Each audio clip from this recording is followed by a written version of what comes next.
Le gouvernement Legault veut plafonner le nombre d'étudiants étrangers dans les cégeps et les universités québécoises. Leur nombre a explosé ces dernières années. Voici quelques chiffres. Donc, c'est passé de 50 000 étudiants étrangers avec un permis d'études valide en 2014 à 120 000 en 2023. C'est une augmentation de 140 % Alors, ce matin, le ministre Jean-François Roberge a déposé un projet de loi pour se donner le pouvoir de limiter le nombre d'étudiants étrangers par établissement. La logique qui guide le gouvernement, c'est toujours la même, la protection du français et la pression que l'immigration met sur les services publics. Mais il y a un enjeu régional. Plusieurs institutions en région dépendent des étudiants étrangers pour maintenir des programmes en vie ou attirer des étudiants. Alors, est-ce qu'il prend la bonne décision? Regardons tout d'abord les mesures qui ont été annoncées. Si on résume, deux principales. Donc, le gouvernement veut se donner le pouvoir de fixer le nombre d'étudiants étrangers par établissement, donc comme un plafond d'étudiants étrangers par établissement, et l'obligation pour l'étudiant de faire ses études dans l'établissement désigné. On te dit, tu viens étudier dans tel établissement, il faut que tu ailles absolument dans tel établissement. Écoutons Jean-François Roberge qui refuse pour l'instant de donner des chiffres sur le nombre d'étudiants étrangers qu'il veut accepter au Québec. Ça serait vraiment prématuré de vous annoncer aujourd'hui des chiffres. Par contre, on va vouloir agir assez rapidement, puisque comme on veut avoir un meilleur contrôle, plus d'acuité, puis une première réduction dès septembre 2025, ça veut dire qu'on va venir vous voir assez rapidement cet automne ou au début de l'année 2025 en vous annonçant des chiffres et des cibles. Parlant de chiffres, il a juste dit 120 000, le chiffre actuel, celui de 2023, c'est trop. Michel, est-ce que le gouvernement prend les bonnes décisions pour atteindre ses objectifs? Est-ce que c'est un coup d'épée dans l'eau? C'est ça la question qu'on va devoir se poser. Parce que là, il nous annonce encore une volonté, mais on ne sait pas. On ne sait pas où ils veulent aller, combien ils en veulent d'étudiants étrangers. Et c'est ça, ça me fait penser au dossier des immigrants temporaires, hein, où le gouvernement Legault n'arrête pas de dire qu'il y en a trop, mais il ne nous dit pas combien on devrait en avoir. Où, quand, comment? Ils nous disent pas. Ils disent que ça va venir dans les prochains mois. Ben oui, mais c'est très, très serré, hein? C'est très serré dans les prochains mois. Habituellement, là, dans les universités, les inscriptions se terminent en février, là, ou à peu près pour le septembre d'après. Alors là, qu'est-ce que ça fait aujourd'hui, là? Là, ça crée de l'incertitude partout au Québec. Dans le milieu de l'enseignement supérieur, surtout parce que 80 de ces étudiants étrangers sont dans les cégeps et les universités, là, on vient de créer encore une fois, de l'inquiétude, sans avoir l'impression que ce gouvernement a, devinez quoi, un plan. On ne sait toujours pas où, quand, comment. Exactement. Et non seulement ça, dans la loi, il nous dit qu'ils vont aussi se réserver le droit de décider quels sont les programmes qui seront enseignés dans ces établissements-là. Et ça touche davantage, j'espère, la formation professionnelle. Mais encore là, on vient d'enlever une autonomie à ces institutions. Parce que ces institutions-là, surtout dans les cégeps, je peux vous le dire, les choix de programmes sont habituellement en lien avec l'économie régionale de la région. Pourquoi? Pour être capable de fournir un bassin de main-d'œuvre. Mais il nous dit on va préserver les régions. C'est pas écrit dans la loi, par contre, là, mais il faut le prendre sur parole. Non, dans la loi, c'est écrit qu'ils vont aussi tenir compte des facteurs régionaux pour déterminer le nombre de personnes. Alors, et c'est quoi vraiment l'ampleur du problème dans les régions? Est-ce que c'est Montréal? Est-ce que c'est Chicoutimi, le Saguenay? Est-ce que c'est même la Gaspésie, où il y a beaucoup d'étudiants étrangers? Et donc, encore là, on nous fait une annonce, mais sans détailler suffisamment ou approfondir suffisamment l'ampleur de la difficulté, tout en créant effectivement cette inquiétude et cette incertitude dans ces établissements-là.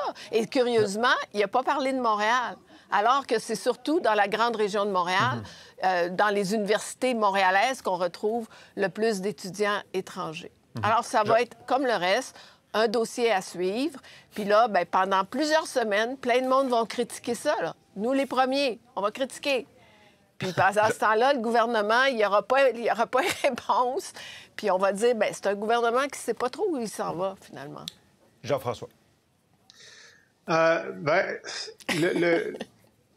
Tu peux tout défaire ce que je viens de dire, Jean-François. Non, mais je vais donner l'autre. Toi, tu as donné le côté salé, moi, je vais donner le côté givré. OK, bon. Alors, c'est clair que le premier cas compliqué, c'est que au cours des années, s'est développé un genre d'industrie des écoles privées non subventionnées qui étaient des usines à diplôme, beaucoup pour des étudiants étrangers, indiens, pakistanais, chinois, et c'était un genre de voie rapide vers la citoyenneté. Ben ça, au Québec, le ménage avait été fait par la ministre précédente. Donc, assez rapidement, ils ont réussi à réduire ce problème-là. Puis ensuite, Mark Miller s'est rendu compte que c'était un problème, puis il a commencé à le régler pour l'Ontario, où c'était bien pire. Bon, il semble que le projet de loi vise à aller un peu plus loin dans ce ménage-là. Et ça, c'est sans... Il n'y a aucune difficulté à faire ça. Effectivement, ce n'est pas des gens qui étaient, disons, motivés par la qualité de l'enseignement, mais motivés par l'importance des profits qu'ils pouvaient en tirer. Ça, c'est la première chose. La deuxième chose, c'est que dans les régions, c'est presque toxique de parler de la réduction du nombre d'étudiants étrangers parce qu'il y a des programmes et, dans un ou deux cas, des cégeps entiers qui fermeraient s'il n'y avait pas les étudiants étrangers au moment où on est. Alors ça, c'est très grave et je pense qu'avant de moduler ça, évidemment, il y a des cas particuliers, par exemple l'Université du Québec à Trois-Rivières et d'autres, qui sont devenus des lieux d'arrivée d'étudiants étrangers pour qu'ils demandent l'asile une fois qu'ils sont arrivés. Alors là, on voit qu'il y a un stratagème qui est utilisé. Je pense que Dimitri en parlait plus tôt cette semaine, où il y a des resserrements à faire, mais ça, c'est du côté du visa ou de l'admission où il faut faire ça. Alors, pour Montréal, effectivement, là, à Montréal, en ce moment, il y a 35 000 étudiants étrangers ou canadiens, parce que le Canada, c'est pas encore un pays étranger, donc on peut pas le mettre dans les étudiants étrangers, mais c'est étudiants canadiens, unilingue anglais, OK, dans le centre-ville de Montréal. 35 000 personnes qui arrivent unilingue anglais dans le centre-ville de Montréal, ça a un impact sur la dynamique linguistique. Et évidemment, comme McGill, Concordia, Dawson ont un accès facile au stock international d'étudiants étrangers en leur offrant de la qualité à bas prix comparativement à toutes les autres villes nord-américaines, c'est un pactole énorme. Et déjà, les mesures qui ont été prises pour réduire ce pactole les fait crier, mais ils ne reviennent pas à la situation précédant le pactole, c'est-à-dire qu'ils sont moins riches que l'an dernier, mais quand même plus riches qu'il y a 5 ans. Bon, alors ça, on va attendre de voir, puis ça va être vraiment ce qu'il va nous dire sur est-ce qu'il va faire des quotas, est-ce qu'il va faire une répartition. Et ça, c'est sûr que même s'il nous l'annonce à la fin de cette année-ci, et je termine au début de l'an prochain, ça ne peut pas avoir d'impact sur les inscriptions pour la rentrée de l'automne 2025. Ça, c'est déjà derrière nous. Il faut que ce qu'il va nous annoncer s'applique pour les inscriptions de 2026. Françoise, et M. Roberge nous dit c'est trop 120 000 étudiants avec des permis d'étudiants au Québec, mais en même temps, n'est-il pas, lui et son gouvernement et le gouvernement, responsable de cette situation? Parce que la séquence, c'est que il y a un étudiant étranger qui reçoit une lettre d'intention d'une institution et qui reçoit par la suite le certificat d'acceptation du Québec, le CAQ, c'est drôle, là, mais ça s'appelle comme ça, qui est émis par Québec avant que le fédéral n'émette un permis d'étudiant. Donc, le Québec a une responsabilité. Est-ce qu'il ne devrait pas se regarder un peu le nombril, M. Roberge? Bien, je pense que le gouvernement Legault a dû écouter Dimitri qui le dit et le répète chaque fois qu'on parle d'immigration. Le gouvernement du Québec a le pouvoir sur cette question-là. D'ailleurs, quand je lisais le projet de loi ce matin, je me disais, mon Dieu, on va prendre le pouvoir. Non, tu l'as déjà, mon ami, le pouvoir. C'est pas que tu le prends, c'est que maintenant, tu commences à comprendre ton pouvoir, puis tu vas peut-être faire les études importantes qui servent à appuyer ce que vous décriez depuis 1 an, 2 ans en matière d'étudiants étrangers, d'immigration, etc. Alors, il fonctionne un peu à l'envers. Il décrit, il chiale sur des nombres et nous dit ça n'a pas de bon sens, il y en a trop. Il y en a combien de trop? On ne sait pas, mais on sait qu'il y en a trop. Là, voici un projet de loi qui va me donner les outils que j'avais déjà, mais que je n'avais pas pris avant, pour aller faire cette analyse-là. Aller vérifier. Moi, je suis estomaquée de savoir qu'on accueille, parce que ça prend l'autorisation de Québec. On accueille des étudiants ici sur des visas d'étudiants. Ils s'en vont étudier. Puis il semblerait, là, de ce que je comprends, vu que ça prend ce projet de loi-là ce matin, que le gouvernement a perdu leur trace. Il ne sait pas exactement où ils sont rendus, où est-ce qu'ils étudient, qu'est-ce qu'ils font. Ils vont-ils être utiles? Ils ont-ils fait une demande de visa? On sait qu'il y en a qui tout de suite demandent le fait de deviennent des demandeurs d'asile au Canada, veulent même plus étudier. Il y en a combien de ces gens-là? Ah, on en a accordé X nombre. Mais comment ça que vous avez accordé ça, puis vous n'avez pas étudié avant? Vous n'avez pas fait ces analyses-là? Alors, je pense qu'il fonctionne de reculons, mais tant mieux. Je vais donner la chance aux coureurs. Mieux vaut tard que jamais. Mais je ne veux plus vous entendre à partir de maintenant. Je parle au gouvernement Legault, là. Je ne veux plus vous entendre sur cette question-là tant que vous n'arrivez pas avec des données précises et un plan précis. Là, je vais faire une Michel de moi-même. Je veux, moi aussi, un plan précis. Puis où, puis comment ça va s'inscrire dans cette mouvance-là. OK, je ne veux plus vous entendre sur cette question-là, la question étant celle des étudiants, n'est-ce pas? Parce que vous êtes... Je ne veux plus vous entendre dire « Ah, il y a trop d'étudiants étrangers. » D'accord. On le sait, là, vous nous le chantez depuis un bout. Là. Maintenant, c'est de nous dire combien de trop, où, puis qu'est-ce que vous faites précisément pour que ça change. Dimitri. Mon Dieu, Françoise, c'est des grands chelems aujourd'hui, bloc après bloc pour vous. Non, mais quand j'ai lu le communiqué, puis le communiqué, le titre, c'est « Le Québec se donne les pouvoirs », je me suis dit, mon Dieu, est-ce qu'il y a une déclaration unilatérale de l'indépendance du Québec aujourd'hui? Mon ami Jean-François va être content.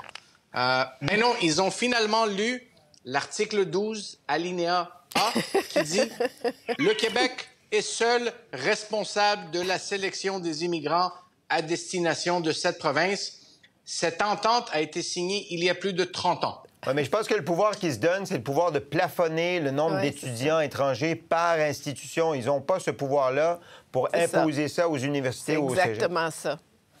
Quand tu as le pouvoir de déterminer qui rentre dans ta province, tu peux aussi te donner le restant des pouvoirs. Donc, la prochaine question, si vous voulez faire le débat, Sébastien, pourquoi aujourd'hui?